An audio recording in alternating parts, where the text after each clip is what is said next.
В этом представлении я вернулся с поездки летнего цирка. Ну, и мы когда возвращаемся, у нас предлагают разные профессии, что можно делать в цирке. На данный момент сейчас получилось, что надо быть осветителем. В этом проблем нету. Если надо, то надо. Как бы сезон заканчивается, не хочется бездельничать и не работать, и когда предлагают, соглашаюсь. В цирке я начал с профессии как бы водитель, ездил по заданию цирка.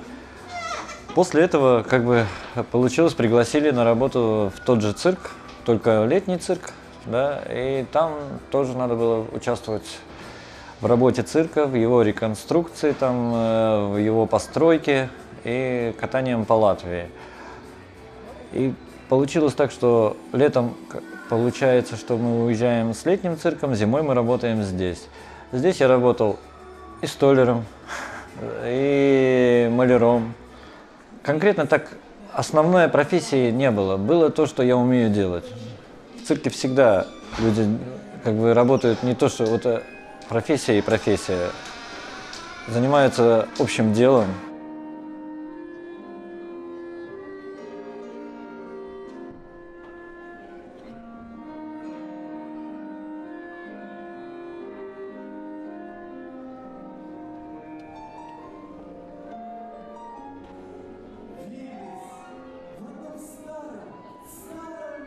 Tu nevari strādāt, ja tu gribi strādāt, tā teikt, no zvana līdz zvanam. Ja? Tikai tik daudz, cik tev maksā.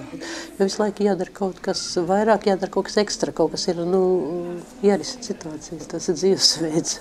Tā ir tāda kaut kāda sūtība, nolemtība, kaut kas tāds, ko cilvēki ienāk tie cirka vidē, viņi vai nu uzreiz te paliek, vai viņi aiziet projām. Tie, kas paliek, tad paliek uz mūžu faktiski. Vienalga, vai tas ir, tas pat nav teikt, ka tas ir tikai cirka mākslinieks manēžā, ja? Bet lielākoties arī darbinieki.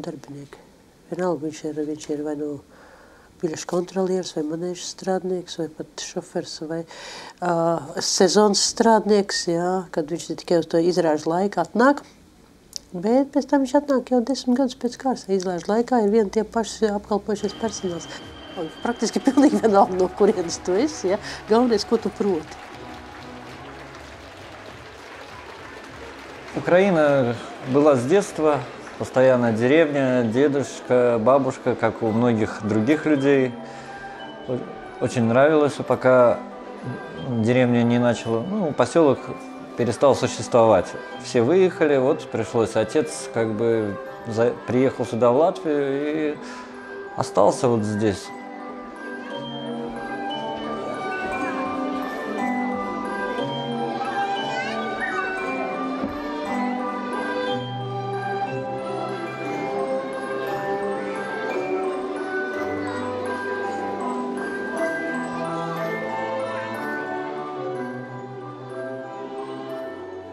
Viņa mamma un tētis jau strādāja cirkā savā laikā.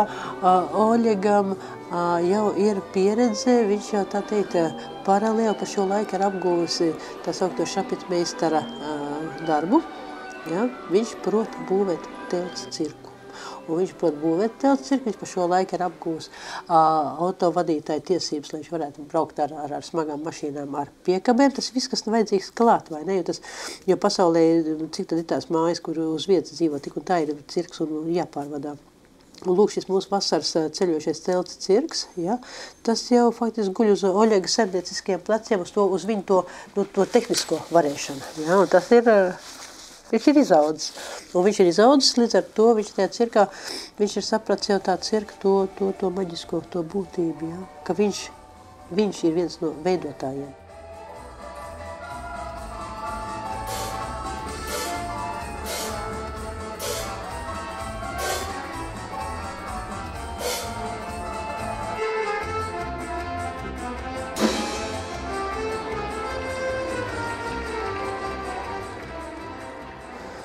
Cirka programma, tas arī tā ir 100-gadīga tradīcija. Ja, tā ir 100-gadīga tradīcija, jo programma veido tā, lai noturētu skatītāju interesi un veido tā, lai noturētu ļoti dažādu skatītāju interesi. Tas ir mazbērns, tas ir mammateicis, tas ir jaunietis, tas ir vecmāmiņa vectētiņš, tas ir tikai jauns pārīts. Ja, tas ir tikai veci cilvēki vien paši, tā visa ģimene kopā. Ja. Un tas, ko viņi, ja viņi ir nolēmuši atnākt uz cirku, tad vecāki nenāk uz cirku, tāpēc, ka viņiem ir pienākums atvest bērnu. Ja. Viņi vedot to bērnu, viņiem pašiem jājūtās ir ļoti omulīgi. Līdz ar to tāpēc cirka izrāda, viņi arī tiek veidot tā, lai būtu sunīši, kaķīši un kaut kādi jautri dzīvnieki, kas visvairāk patīk mazam bērnam, lai būtu asas izjūtas un būtu tehnisks izjūtas tiem, kas novērtē cilvēka spējas, cilvēka talanta spējas, lai būtu tas skaistums sajūta, lai tiem vīriešiem patikt skaists meitenes, ja tiem mamām patikt vīri, ar mēru kailas skaists meitenes, ko var rādīt maziem bērniem, vai ne? Tāpēc, jo būtībā cirka māksliniekam, tas, ko cirka mākslinieks rāda manēžā, ja viņš ir atvests uz Rīgu, viena reize tā cirka mākslinieka mūžā, varētu teikt. Viņš uzstāsies Rīgas cirka manēžā, tad viņš brauc uz citurienu. Tā motivācija, lai viņu varētu teikt, 1000 kilometru attālumā, tuvākais, no kurienes tas mākslinieks atbrauc uz Rīgu, viņi ir jānopērk ļoti kvalitatīvs. Ja, tad viņš ir dārgs prieks, tas ir labs honorārs, tas ir oriģināls, vienīgais tāds pasaulē mākslinieks. Kāpēc viņu kaut kur atrod un atved uz Rīgu?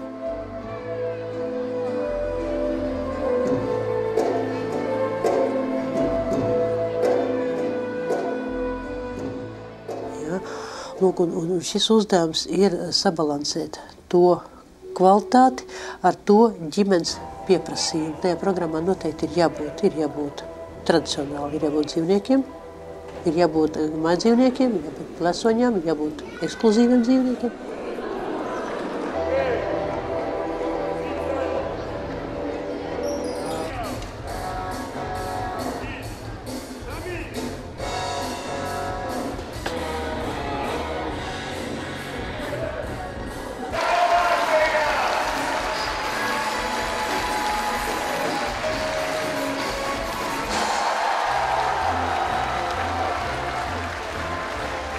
Tur ir akrobāti, tur ir gaisvingrotāji, tur ir burvmākslinieki, tur ir ekvilibristi, kas kāp uz kaut kādām trosēm staigā vai spēja nostāvēt uz galvas. Un tur ir klauns. Un klauns atkal ir mākslinieks, kas ir, tā ir ekskluzīva personība, jā. Klauns neizliekās. Viņš manēžā netēlo lomu, tā kā aktieris teātrī. Teātra aktieri var uzkrāsot klauna masku, ja, iedod tekstu un viņš tēlo klaunu. Ja. Cirkā klauns šajā maskā, šajā būtībā viņš ir visu mūžu, tad tas ir viņš pats. Cilvēks, kas ar savu personību uzrunā skatītāju caur komisko, caur smieklīgo, caur ekstravaganto, ja, bet viņš pats. Ja. Un šim klaunam atkal viņam ir jābūt tik impulsīvam, viņam ir jābūt tik atvērtam ar skatītāju, ka viņš var uzdrošināties ar skatītāju, tā teikt, pie skatītājiem vērsties ar tu, un es tev jokoju. Tev mazam 5-gadniekam, jā, un tev vecam vīram vienlaicīgi. Un, lūk, tas līmenis, cik tas ir, cik kurš ir talantīgāks, labāks vai sliktāks, nu, no tā ir atkarīga konkrētā izrāda, bet, nu, būtībā cirka mākslinieki netiek nopirkti, nu, varētu teikt tā kā operā vai baletā, ja, kur ir kora mākslinieks, kur ir kordebalets, kur ir otrā plāna mākslinieks, ja.